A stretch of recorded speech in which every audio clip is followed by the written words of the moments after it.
വ്യക്തമായിട്ട് കേൾക്കുക. ഇന്ന് പത്രോസിൻ്റെ ലേഖനം 4-ാം അധ്യായത്തിൻ്റെ 4-ാമത്തെ എപ്പിസോഡാണ്, ലാസ്റ്റ് എപ്പിസോഡ്. അതിലേക്ക് ഞാൻ വരുന്നു. 12-ാമത്തെ വാക്യം: പ്രിയമുള്ളവരെ, നിങ്ങൾക്ക് പരീക്ഷയ്ക്കായി സംഭവിച്ചിരിക്കുന്ന അഗ്നിശോധനയെങ്കിൽ ഒരു അപൂർവ കാര്യം നിങ്ങൾക്ക് വന്നുകൂടി എന്ന് വെച്ച് അതിശയിച്ചു പോകരുത്. എന്താ ഇവിടെ പത്രോസ് ഈ പറയുന്ന കാര്യം? ഒരു അപൂർവ കാര്യം നിങ്ങൾക്ക് സംഭവിച്ചു എന്ന് വെച്ച് അതിശയിച്ചു പോകരുതെന്ന് പറയുന്നതിൻ്റെ കാര്യം എന്താ ഈ അപൂർവ കാര്യം? ദൈവസഭയ്ക്കെതിരെ നടന്ന പീഡകളെ കുറിച്ചാണെന്ന് വേദപണ്ഡിതന്മാർ പറയുന്നു. പീഡ ദൈവസഭയ്ക്കെതിരെ നടന്ന പീഡ, ഘോരമായ പീഡ. റോമൻ ചക്രവർത്തിമാരും യഹൂദന്മാരും പുതിയ നിയമസഭയെ പീഡിപ്പിച്ച ചരിത്രം വേദപുസ്തകത്തിലുണ്ട്.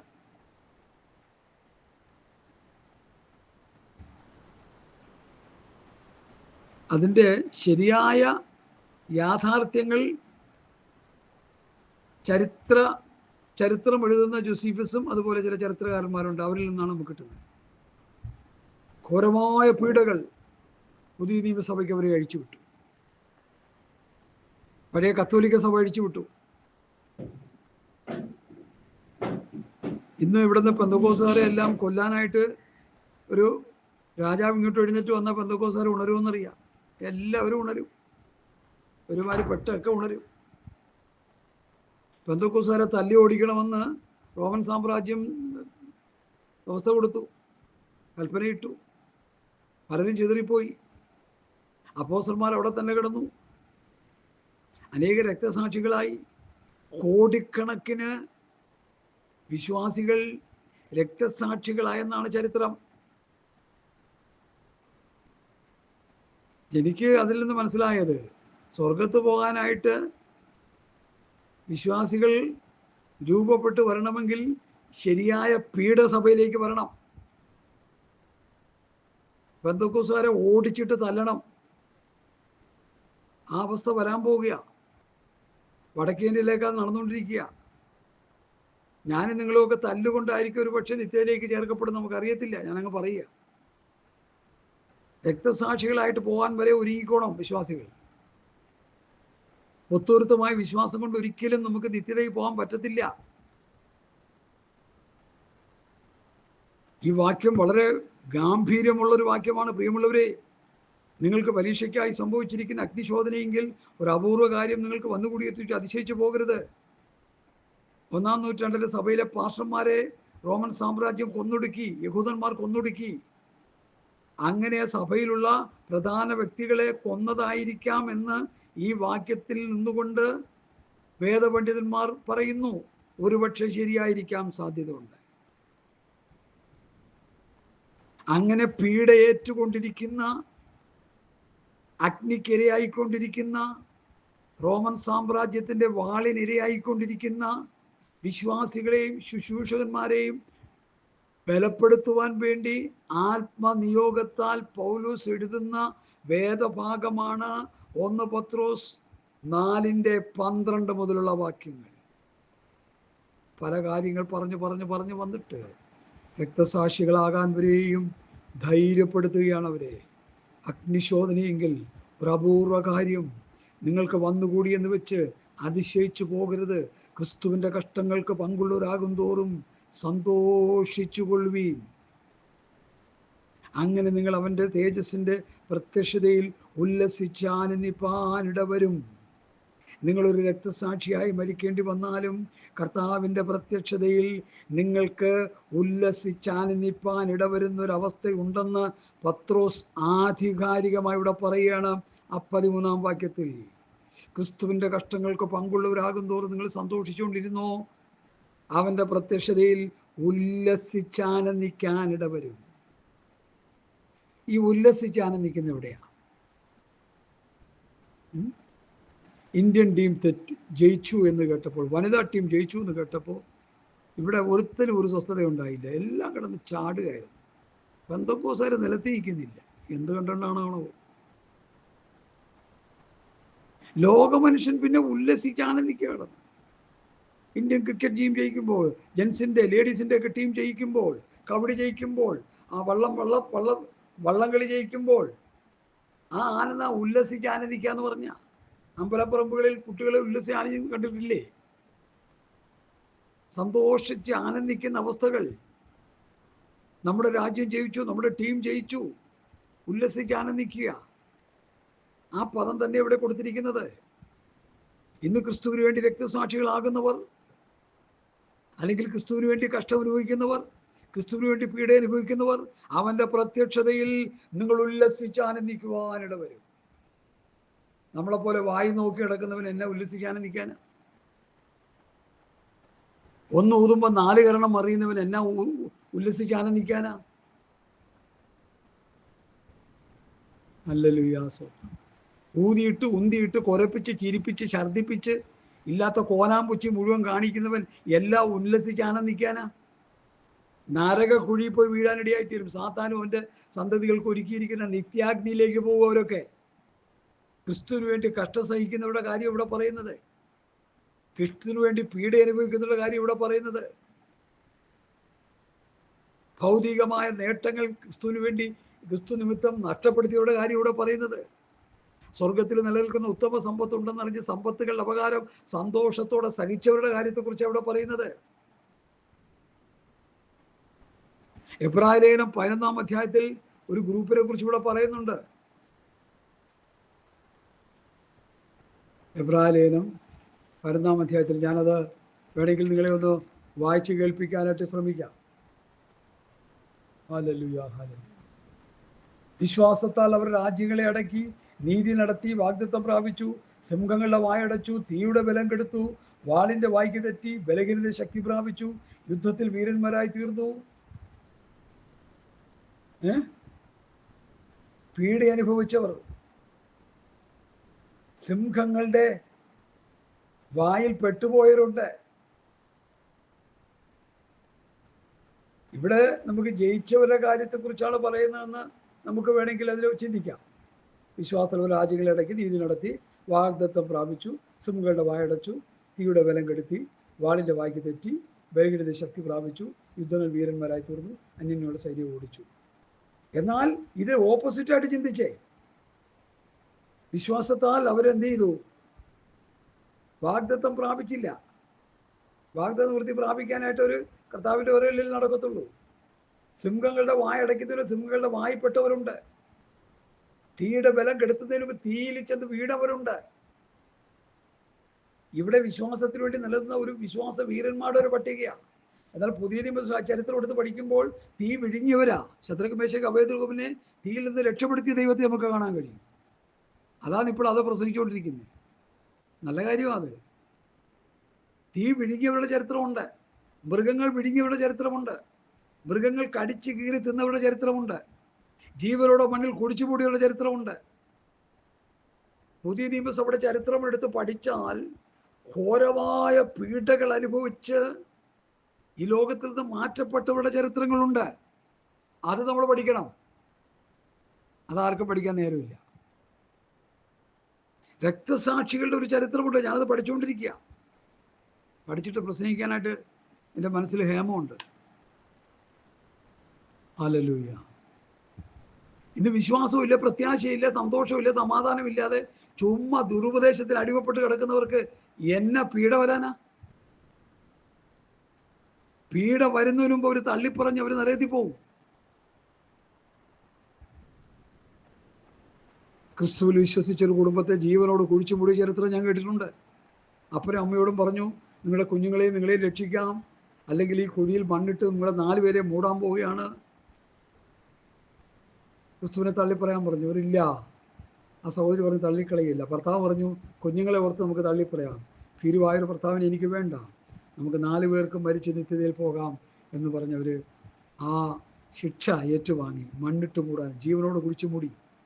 റോമൻ സാമ്രാജ്യം ക്രൈസ്തവ സഭയെ പീഡിപ്പിച്ച പീഡാ ചരിത്രം നമുക്ക് വായിക്കാനോ കേൾക്കാനോ പറ്റുകയില്ല. അത്ര ക്രൂരമായിരുന്നു. ഇസ്രയേൽ മക്കൾ ജർമ്മനിയിലും അഭയാർത്ഥികളായി പോയ സമയത്ത് നടന്ന പീഡ, അത് ആ പീഡ ഹോളോകോസ്റ്റ്, അതും വലിയ പീഡയായിരുന്നു. അതിനേക്കാൾ ഭീകരമായ പീഡയാണ് ക്രിസ്തു ശിഷ്യന്മാർ അനുഭവിച്ചത്.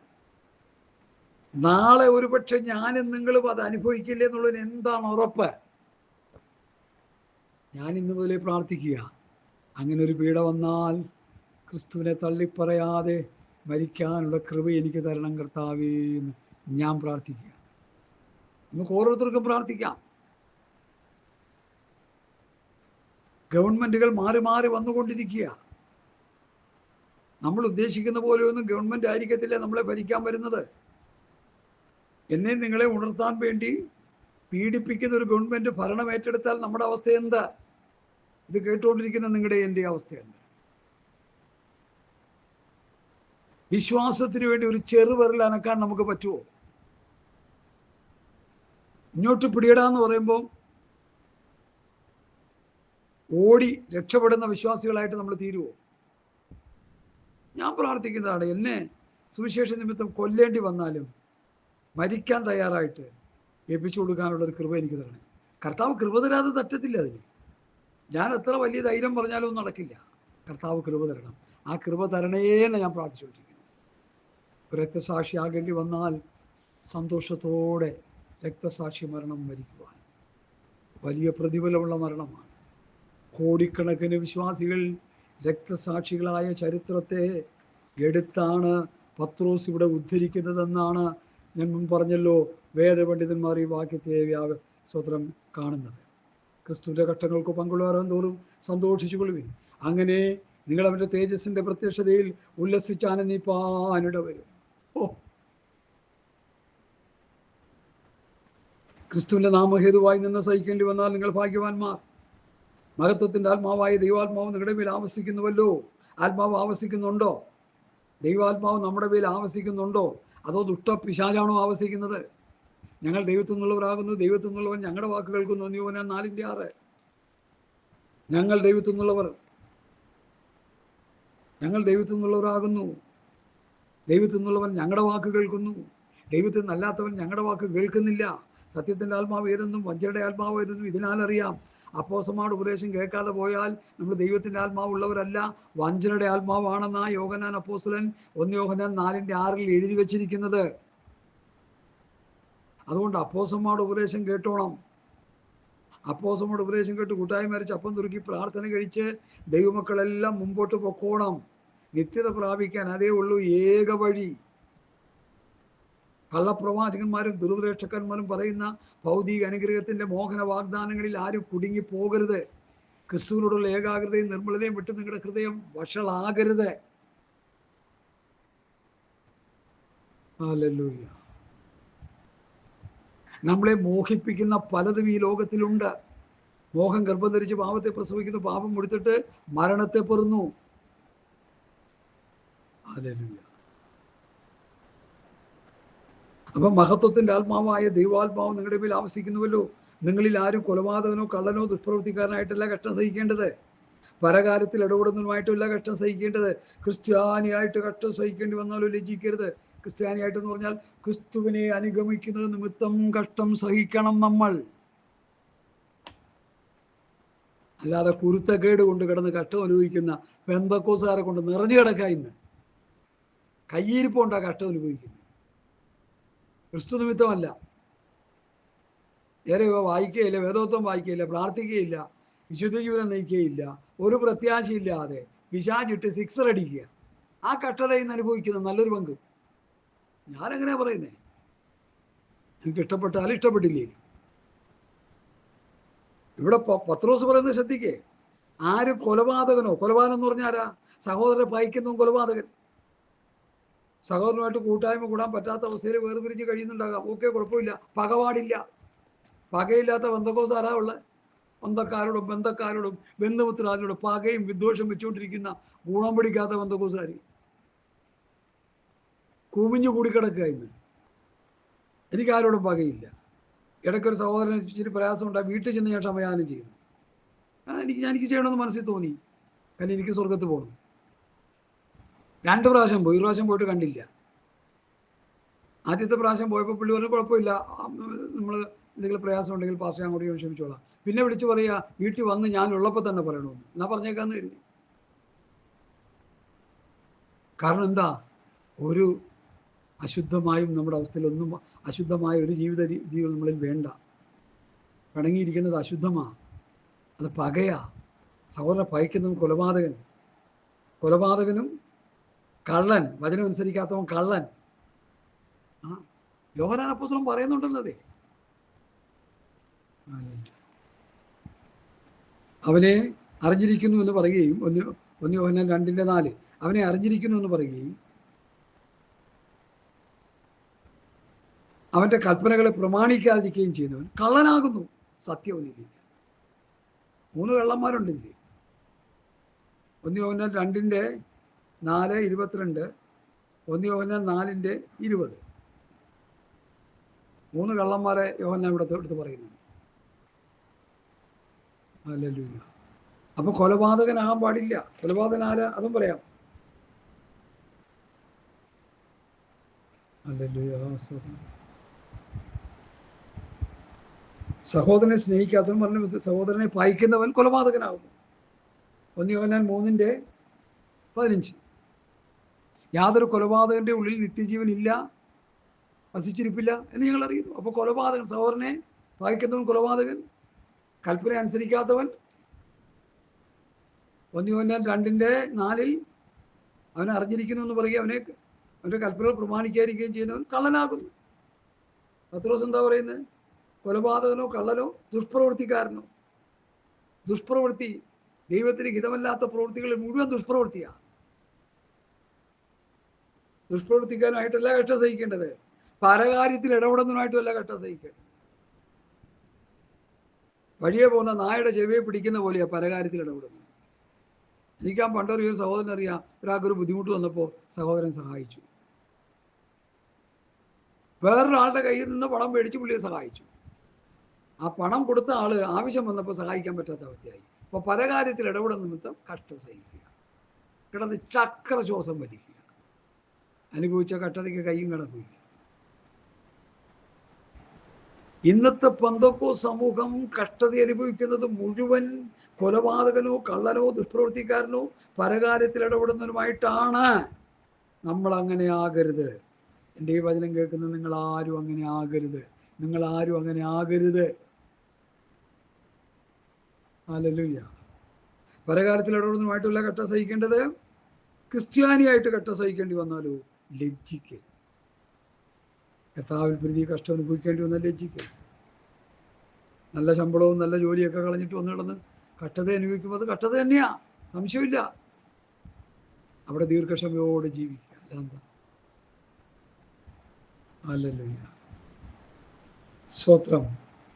ഈ നാമം ധരിച്ച് ദൈവത്തെ മഹത്വപ്പെടുത്തി അത്രേ വേണ്ടത്. ന്യായവിധി ദൈവഗ്രഹത്തിൽ ആരംഭിപ്പാൻ സമയമായത്. ഇവിടെ ദൈവഗ്രഹം എന്ന് പറയുന്നത് യഹൂദനെയാ കാണിക്കുന്നത്. യെരുശലേം ദൈവത്തിൻ്റെ ഗൃഹം, നഗരം, ദൈവസാന്നിധ്യമുണ്ടായിരുന്ന സ്ഥലം, ദൈവത്തിൻ്റെ പട്ടണം. ന്യായവിധി ദൈവഗ്രഹത്തിൽ ആരംഭിപ്പാൻ സമയമായത്. ഇസ്രയേലിനെതിരെ ഘോരമായ യുദ്ധത്തിന് സമയമായെന്ന് ജയിച്ച് മുന്നേറുന്ന യഹൂദൻ 3 കോടി ഉണ്ടെങ്കിൽ 2 കോടിയും ചത്തൊടുങ്ങുന്ന യുദ്ധം വരാൻ പോകുന്നു. അവർ കുത്തിയോങ്കിലേക്ക് നോക്കാൻ വേണ്ടി ദൈവം വച്ചിരിക്കുന്നൊരു പ്രാവചനിക നിവൃത്തിയാണത്. ദൈവഗ്രഹത്തിൽ അല്പസമയം അത് നമ്മിൽ തുടങ്ങിയാൽ, ദൈവസഭ മാറ്റപ്പെട്ട് കഴിഞ്ഞാൽ, കൈവിടപ്പെട്ടു പോയാൽ, യേശുക്രിസ്തുവിന്റെ കിരാത ഭരണത്തിന്റെ കീഴിൽ പെന്തക്കോസ്തുകാരിൽ നല്ലൊരു ശതമാനം കാണും. പ്രമാണമനുസരിക്കാത്തവർ. ഈ പറഞ്ഞുകൊണ്ടിരിക്കുന്ന ഞാൻ പ്രമാണമനുസരിക്കാതെ ലോകത്തിന് പോയാൽ ഞാൻ അവിടെ കാണും. എൻ്റെ പേടി അത് മാത്രമേ ഉള്ളൂ, വേറെ ഒരു പേടി എനിക്കില്ല. ദൈവമേ, ഗതികെട്ട അവസ്ഥ എനിക്ക് വരരുത്. അത് മനസ്സിലാക്കുക ദൈവമക്കളെ. ഒരു മനുഷ്യൻ നരകത്തിൽ പോയി വീണാൽ കോടാനുകോടി വർഷം നരകയാതന അനുഭവിക്കുമെന്ന് ലൂക്കോസ് 16 ധനവാന്റെ ചരിത്രം നമ്മെ പഠിപ്പിക്കുന്നു. ഒരു മനുഷ്യൻ നിത്യതയിൽ സന്തോഷിച്ചാൽ, സന്തോഷത്തിന് വേണ്ടി നിത്യതയിലായാൽ അബ്രഹാമിൻ്റെ മടിയിൽ സന്തോഷിക്കുന്ന അലാസറിനെ പോലെ കോടാനുകൂടി വർഷം നമുക്ക് കർത്താവിൻ്റെ മുഖം കണ്ട് അവനെ ആരാധിച്ച് അവനെ സന്തോഷിച്ച് ആ സ്വർഗീയ സന്തോഷത്തിന് പറഞ്ഞു തീരാത്തതും മഹിമയുള്ളതുമായ സന്തോഷത്തോടു കൂടി ആനന്ദിക്കുന്ന അനുഭവം, അതാണ് നമുക്ക് കിട്ടാൻ പോകുന്നത്. പറഞ്ഞു തീരാത്തതും മഹിമയുള്ളതുമായ സന്തോഷം, അതും പത്രോസിൻ്റെ ഒരു പ്രയോഗമാണ്. ഹല്ലേലൂയ. ആ വാക്യം നിങ്ങൾക്ക് വേണമെങ്കിൽ എടുത്തു തരാം. ഹല്ലേലൂയ. നിങ്ങളുടെ വിശ്വാസത്തിൻ്റെ അന്തമായ ആത്മരക്ഷ പ്രാപിക്കുകയും പറഞ്ഞു തീരാത്തതും മഹിമയുള്ളതുമായ സന്തോഷത്തോടുകൂടി ആനന്ദിക്കുകയും ചെയ്യും. ഈ ഭൂമിയിൽ ആ സന്തോഷം നമുക്കുണ്ടാകണം. ദൈവരാജ്യം ഭക്ഷണം പാനീയമല്ല, നീതി സമാധാനം പരിശുദ്ധാത്മാവിൽ സന്തോഷം. ഇന്നത്തെ വിശ്വാസികൾ പരിശുദ്ധാത്മാവിൽ സന്തോഷിക്കുന്നില്ല. ലോകത്തിൻ്റെ മ്ലേച്ഛതകളിൽ സന്തോഷിക്കുന്നവരാണ് ഏറിയ പങ്കും. ഞാനും നിങ്ങളും അങ്ങനെ ആകരുത്. പണ്ട് ക്യാപ്റ്റൻ ശ്യാമൽ പറയുമായിരുന്നു, പട്ടിണിയാണെങ്കിൽ ദൈവസേനയിരുന്ന് ആത്മീയമായ ഭോജനം കഴിക്കും, ദൈവവചനം ഭക്ഷിച്ച് ബലപ്പെട്ട് സന്തോഷിക്കും. ഇനിയിപ്പോൾ പട്ടിണി വന്നു കഴിഞ്ഞാൽ നിരാശയായിട്ട് പറഞ്ഞ് ശാപവാക്കുകൾ പറഞ്ഞുകൊണ്ടിരിക്കും നമ്മൾ. അങ്ങനെയല്ല. ആഹാരം കഴിക്കാനുണ്ടെങ്കിലും കഴിക്കാനില്ലെങ്കിലും ജീവിതത്തിൻ്റെ ഏത് സാഹചര്യത്തിലും സന്തോഷിക്കാൻ കഴിയുന്നൊരു സന്തോഷം ആത്മനിറവിൻ ജീവിതം നയിക്കുന്ന ദൈവമക്കൾക്കുണ്ട്. സ്വർഗരാജ്യം ഭക്ഷണം പാനീയമല്ല, നീതി സമാധാനം പരിശുദ്ധാത്മാവിലുള്ള സന്തോഷം. അതിലേക്കാണ് ദൈവസഭ പോകേണ്ടത്. അതിലേക്കാണ് ദൈവസഭ മാറ്റപ്പെടേണ്ടത്. ആ അവസ്ഥയിലാണ് ദൈവസഭ ആയിരിക്കേണ്ടത്. ഇന്നത്തെ സന്തോഷം മുഴുവൻ ലോകത്തിൻ്റെ സന്തോഷമാണ്. മക്കൾ നമുക്ക് കോടിക്കണക്കിന് രൂപ സമ്പത്ത് കൂട്ടി നമുക്ക് വേണ്ടി ഉണ്ടാക്കി തന്ന വലിയ സന്തോഷമാണ് അവരോട്. കാശ് അയച്ചിരുന്ന മക്കൾ വരുമ്പോൾ ഭയങ്കര സന്തോഷമാണ്. ആ കാശിന് പോക്കില്ലാത്തവനെ കാണുമ്പോൾ അവനോട് ദേഷ്യവുമാണ്. ഇതല്ലേ ഇവിടെ നടക്കുന്നേ. എനിക്ക് ആത്മാർത്ഥമായിട്ട് നിങ്ങളോട് പറയാനുള്ളത്, സമ്പത്ത് വർദ്ധിച്ചാൽ അതിൽ മനസ്സ് വെക്കരുത്.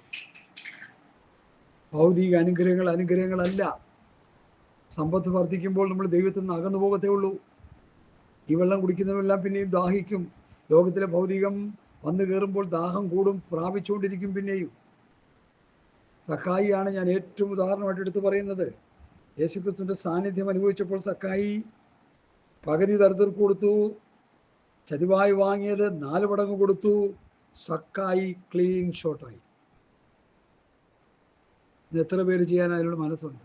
ഇടയ്ക്കൊരു പാസ്റ്റർ പ്രസംഗിച്ചു, തെസ്സലോനിക്ക സഭയിൽ കർത്താവിൻ്റെ വരവിനെ കുറിച്ചൊക്കെ പ്രസംഗിച്ചപ്പോൾ പുള്ളി പറഞ്ഞു, അന്നുള്ള വിശുദ്ധന്മാർ പലരും അവരുടെ സ്വത്തുക്കൾ വിറ്റ് ഷെയർ ചെയ്തിട്ട് കർത്താവിൻ്റെ വരവിന് വേണ്ടി ഒരുങ്ങിയിരുന്നു. അവർക്കൊരു നഷ്ടവും സംഭവിച്ചില്ല. അങ്ങനെ ഒരുങ്ങിയിരുന്നുകൊണ്ട് ആ പണത്തിൻ്റെ അഹങ്കാരം അവരിൽ ഇല്ലാതെ വന്നു. ധനനിമിത്തം ഹൃദയം ഗർവിച്ചു, സൗന്ദര്യ നിമിത്തം ഹൃദയം ഗർവിച്ചു, അറിവ് നിമിത്തം ഹൃദയം ഗർവിച്ചു. 3 വാക്യമുണ്ട്. ഹല്ലേലൂയ. നമുക്കതുണ്ടാകരുത്, ഒരിക്കലും ഉണ്ടാകരുത്. നമ്മളങ്ങനെ ഗർവിച്ചു കഴിഞ്ഞാൽ നമ്മുടെ നിത്യത നഷ്ടമാകും. Hallelujah, hallelujah. അതുകൊണ്ട് എന്നെ കേൾക്കുന്ന പ്രിയപ്പെട്ടവരെ, നമുക്ക് അഹങ്കരിക്കാനും ഗർവിക്കാനും യാതൊന്നുമില്ല. പൗലോസ് പറയുന്ന പോലെ ഞാനാകുന്നത് കൃപയാൽ. വലിയ ജ്ഞാനിയായ പൗലോസ് പറഞ്ഞു. ഹല്ലേലൂയ. അത് നിങ്ങൾക്ക് വായിച്ച് കേൾപ്പിച്ചു തരാനായിട്ട് എനിക്ക് ആഗ്രഹമുണ്ട്. കൊരിന്ത്യർക്ക് എഴുതിയ 1-ാം ലേഖനം 15-ാം അധ്യായത്തിലെ ആ വാക്യം. ഹല്ലേലൂയ. സ്തോത്രം, സ്തോത്രം. അനന്തരം അവൻ യാക്കോബിനും പിന്നെ അപ്പോസ്തലന്മാർക്കും എല്ലാവർക്കും ഒടുവിൽ അകാല പ്രജ പോലുള്ള എനിക്കും പ്രത്യക്ഷനായി. ഞാൻ അപ്പോസ്തലന്മാരിൽ ഏറ്റവും ചെറിയവനല്ലോ. ദൈവസഭയെ ഉപദ്രവിച്ചതിനാൽ അപ്പോസ്തലൻ എന്ന പേരിനും യോഗ്യനുമില്ല. എങ്കിലും ഞാനാകുന്നത് കൃപയാലാകുന്നു. എന്നോടുള്ള അവൻ്റെ കൃപ വ്യർത്ഥമായതുമല്ല. എല്ലാവരെക്കാളും ഞാൻ അത്യന്തം അധ്വാനിച്ചു. എന്നാൽ ഞാനല്ല, എന്നോടുകൂടിയുള്ള ദൈവകൃപയത്രേ. നമ്മുടെ അറിവ് കൊണ്ട് അഹങ്കരിക്കരുത്. നമ്മുടെ ധനം കൊണ്ട് അഹങ്കരിക്കരുത്. നമ്മുടെ സൗന്ദര്യം കൊണ്ട് അഹങ്കരിക്കരുത്. എനിക്കറിയാം, കുറച്ച് പണമുള്ള അച്ചായൻ എപ്പോഴും പറയും, നിൻ്റെയിലുള്ളതിനേക്കാൾ കോടികൾ എൻ്റെയിലുണ്ടടി. നിൻ്റെയിലുള്ളതിനേക്കാൾ കോടികൾ എൻ്റെയിലുണ്ടടി. ആളും പേരും ഒന്നും ഞാൻ പറയുന്നില്ല. അത് അഹങ്കാരത്തിൻ്റെ വാക്കുകളാണ്. അഹങ്കാരം തീരാൻ 1 സെക്കൻഡ് മതി ദൈവത്തിന്, 1 സെക്കൻഡ്. ഈ പണം നമ്മളെ നരകത്തിൽ എത്തിക്കുമെന്ന് പറഞ്ഞാൽ നിങ്ങൾ വിശ്വസിക്കും. അതുകൊണ്ട് സക്കായി അത് ചെയ്തത്. കോടിക്കണക്കിന് രൂപ സമ്പത്ത് കെട്ടിപ്പറക്കി കൊണ്ടുവന്ന ആ ചെറുപ്പക്കാരോട് കർത്താവ് എന്താ പറഞ്ഞു? അവൻ നല്ലൊരു മനുഷ്യനാണ്, എന്നെക്കാളും നിങ്ങളെക്കാളും ഏറ്റവും നല്ലൊരു മനുഷ്യനാണ്. അതുകൊണ്ട് അവൻ പറഞ്ഞെന്താണെന്നറിയോ? ചെറുപ്പം മുതലേ ഞാൻ ന്യായപ്രമാണം അനുസരിച്ച് വരുന്നു എന്നാണ് പറഞ്ഞത്. സേഫാനോസിന്റെ പ്രസംഗത്തിൽ പറഞ്ഞത്, നിങ്ങൾ ദൈവദൂതന്മാരുടെ നിയോഗങ്ങളായി ന്യായപ്രമാണം ലഭിച്ചുവെങ്കിലും നിങ്ങൾ അനുസരിക്കുന്നില്ല.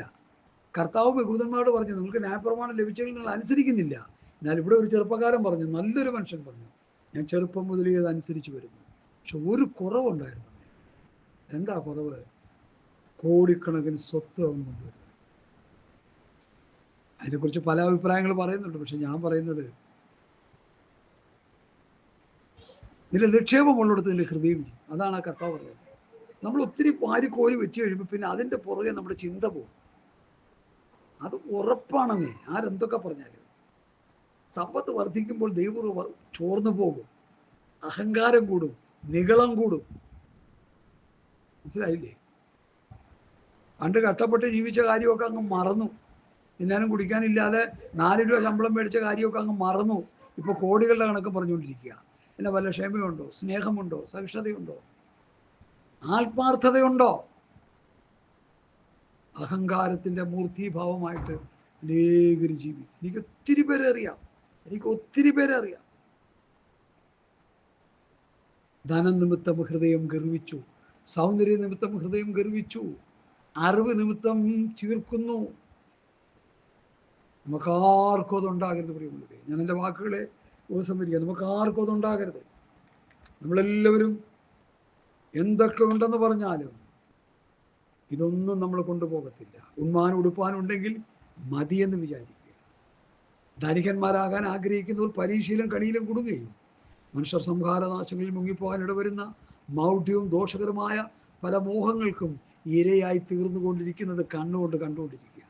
സമ്പത്തുള്ളവൻ കിടന്ന് ചക്രശ്വാസം വലിക്കുന്നത്, കുടുംബജീവിതവും ഇല്ല, പിന്നെ സന്തോഷ ജീവിതം, നല്ലൊരു ഫുഡ് കഴിക്കാൻ പറ്റുന്നില്ല എന്ന് പറയേണ്ട ഒത്തിരി നിലയിൽ കിടന്ന് ചക്രശ്വാസം വലിക്കുന്നത് കണ്ടുകൊണ്ടിരിക്കുകയാണ്. അതുകൊണ്ട് ഒരല്പധനം മതി, ഉള്ളത് മതി.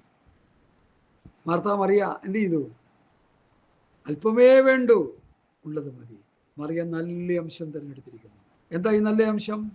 കർത്താവിൻ്റെ പാദപീഠത്തിലിരുന്ന് ദൈവവചനം കേട്ട് അനുസരിച്ചതാണ് നല്ല അംശം. എന്തൊക്കെ സമൂഹമേ, ഇനിയെങ്കിലും മനസ്സിലാക്ക്, ജീവിതത്തിലെ ഏറ്റവും നല്ല അംശം ഈ ദൈവവചനം കേട്ട് അനുസരിച്ച് നിത്യത പ്രാപിക്കുന്നതാണ് ഒരു മനുഷ്യനെ സംബന്ധിച്ചിടത്തോളം ഏറ്റവും നല്ല അംശം, ഏറ്റവും വിലപ്പെട്ടത്. അല്ലാത്തതൊന്നും വിലപ്പെട്ടതല്ല. ഈ ലോകം വിലപ്പെട്ടെന്ന് പറയുന്നത് മുഴുവൻ സാത്താന്റെ ചരക്കുകളാണ്. നിത്യതയ്ക്ക് വേണ്ടി ഒരുങ്ങിക്കൊണ്ടിരിക്കുന്നതാണ് ഏറ്റവും വിലപ്പെട്ട അനുഭവം. അതിലേക്ക് ഈ ദിവസങ്ങളിൽ ഈ 1 പത്രോസിന്റെ ലേഖനം 4-ാം അധ്യായത്തിന്റെ പഠനം നമുക്കൊരു അനുഗ്രഹമായി തീരട്ടെ. കഷ്ടതകൾ വരുമ്പോൾ, ബുദ്ധിമുട്ടുകൾ വരുമ്പോൾ, പ്രയാസങ്ങൾ വരുമ്പോൾ ദൈവത്തിനെ ഏൽപ്പിച്ചു കൊടുത്ത് സ്തോത്രം ചെയ്യുക. ആ കഷ്ടത ഒരു വലിയ സന്ദേശമായിട്ടാണ് നമുക്ക് വരുന്നത്. ആ കഷ്ടത ഒരു വലിയ ദൂതമായിട്ടാണ് നമുക്കെതിരെ വരുന്നത്. ആ കഷ്ടതയിലൂടെ നീ അനുസരണം പഠിച്ച് തികഞ്ഞവനായി ക്രിസ്തുവിന്റെ സമൃദ്ധമായ പ്രായത്തിൻ്റെ അളവിലേക്ക് നീ മാറ്റപ്പെടുമ്പോൾ ഈ ദൈവത്താൽ അനുഗ്രഹിക്കപ്പെട്ടവനായി നിത്യതയ്ക്ക് വേണ്ടി ഒരുങ്ങുന്നവനായി തീരും. അല്ലാതെ കഷ്ടതയെ ശപിച്ച്, കഷ്ടത വേണ്ടെന്ന് പറഞ്ഞ് ശപിച്ച് അനേകര് കഷ്ടത മാറി കോടീശ്വരന്മാരായി നരകക്കുഴിയിലേക്ക് പോയിക്കൊണ്ടിരിക്കുന്ന ചിത്രം ഞാൻ കണ്ടുകൊണ്ടിരിക്കുക. സുവിശേഷം പ്രസംഗിച്ച് കോടികളുണ്ടാക്കി അതിന് ടാക്സ് കൊടുത്ത് ഞെളിഞ്ഞിരുന്ന് ടാക്സ് കൊടുത്തെന്ന് പറഞ്ഞുകൊണ്ടിരിക്കുന്ന ജഡീകന്മാരെ ഞാൻ എൻ്റെ മുൻപിൽ കണ്ടുകൊണ്ടിരിക്കുക. ആളും പേരും ഒന്നും ഞാൻ പറയുന്നില്ല. സ്വന്തം നല്ല അപ്പോസ്തലന്മാർ പറയുന്നു, ഞങ്ങൾ ഒന്നുമില്ലെങ്കിലും എല്ലാം കൈവശമുള്ളവരായി, ഞങ്ങൾ ദരിദ്രരെങ്കിലും പലരെയും സമ്പന്നനാക്കുന്നവർ. ഒരു ദരിദ്രനായി കർത്താവ് ഇവിടെ വന്നു. അവന് വഴിയമ്പലത്തിൽ പ്രസവിച്ചു, വീടില്ലായിരുന്നു, കൂടില്ലായിരുന്നു, പശുത്തൊട്ടിയിലെടുത്ത് കിടന്നു. ഇപ്പൊ പശുത്തൊട്ടി ഉണ്ടാക്കി കാശുണ്ടാക്കി കോടീശ്വരന്മാരാകുകയാണ് ഇവിടുത്തെ മനുഷ്യർ. ഹല്ലേലൂയ. അവന് പുതയ്ക്കാൻ തുണിയില്ലായിരുന്നു അല്ലേ, പഴഞ്ചീലകളൊക്കെ ആയിരുന്നു. നമ്മളിപ്പോൾ നമുക്കുള്ള വസ്ത്രത്തിന് കണക്കുണ്ടോ? പക്ഷെ എന്ത് ഗുണം അതുകൊണ്ട്. ഇതൊക്കെ ചുറ്റി നടന്നിട്ട് എന്ത് ഗുണം? വല്ല ദൈവകൃപയും നമ്മിലുണ്ടോ പ്രിയമുള്ളവരെ? അതുകൊണ്ട് ശാന്തമായിട്ട് ചിന്തിക്ക്. ഒരു ദരിദ്രനായിട്ട് ജീവിച്ചാലും ശരി, നിത്യത പ്രാപിക്കുന്നതാണ് അഭികാമ്യം. അതിനുള്ള ഉപദേശമാണ് ഞങ്ങൾ പറഞ്ഞുകൊണ്ടിരിക്കുന്നത്. മറ്റൊന്നും നമുക്ക് പറയാനില്ല. ഈ ലോകത്തിൽ കഷ്ടപ്പാടുകളോ ബുദ്ധിമുട്ടുകളോ ഞെരുക്കങ്ങളോ എന്ത് തന്നെ വന്നാലും, ഭക്തൻ പാടിയതുപോലെ എന്തെല്ലാം വന്നാലും കർത്താവിൻ പിൻപാലെ സന്തോഷത്തോടെ ഞാൻ യാത്ര ചെയ്യുന്നു കൊച്ചുന്ന് ഉപദേശിച്ച് പാടി. പെന്തക്കോസ്തിന്റെ ഒന്നാം തലമുറ അനുഗ്രഹിക്കപ്പെട്ട അവസ്ഥയിൽ ജീവിച്ചവർ നിത്യതയ്ക്ക് വേണ്ടി ഒരുങ്ങി. രണ്ടാം തലമുറയും ഏകദേശം ആ കാഴ്ചപ്പാടുകൾ കുറേയൊക്കെ ഏറ്റുവാങ്ങി. മൂന്നാം തലമുറ നാലാം തലമുറ വന്നപ്പോൾ അതെല്ലാം പറ്റപ്പോയി. കോടിക്കണക്കിന് സമ്പാദിച്ചു വെച്ചിട്ട് ആ ഭൗതികത്തിൽ സന്തോഷിച്ചു കൊണ്ടിരിക്കുന്ന ജഡീകന്മാരായി, ലോകസ്നേഹികളായി, ദ്രവ്യാഗ്രഹികളായി ഇന്നത്തെ ആത്മീയ ഗോളം അതപ്പതിച്ചു കൊണ്ടിരിക്കുന്നു. അതിൻ്റെ നടുവിൽ ഈ പഥ്യവചനത്തിന് വേണ്ടി, ഈ പഥ്യോപദേശത്തിന് വേണ്ടി ആര് ചെവി കൊടുക്കും? ഹല്ലേലൂയ.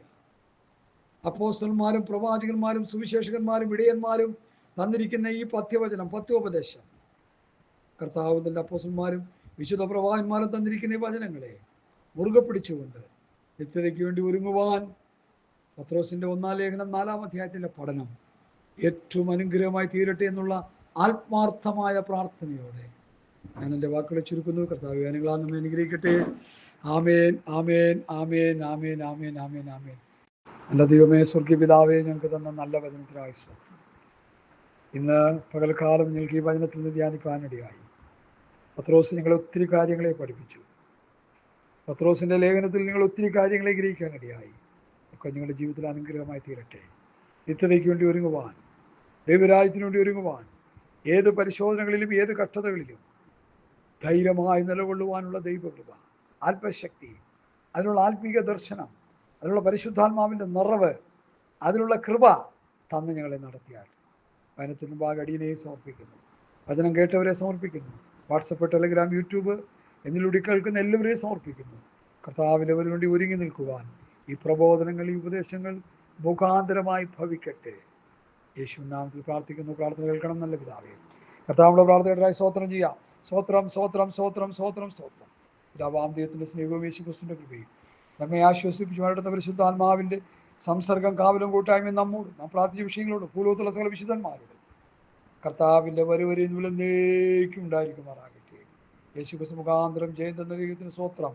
ഹല്ലേലൂയ, ഹല്ലേലൂയ, ഹല്ലേലൂയ. ആമേൻ. കർത്താവായ യേശുവേ, വേഗം വരണമേ. കർത്താവിൻ്റെ ദിവ്യ സമാധാനം നമ്മോടെല്ലാവരോടും കൂടി ഇരിക്കട്ടെ. ആമേൻ, ആമേൻ, ആമേൻ, ആമേൻ, ആമേൻ, ആമേൻ.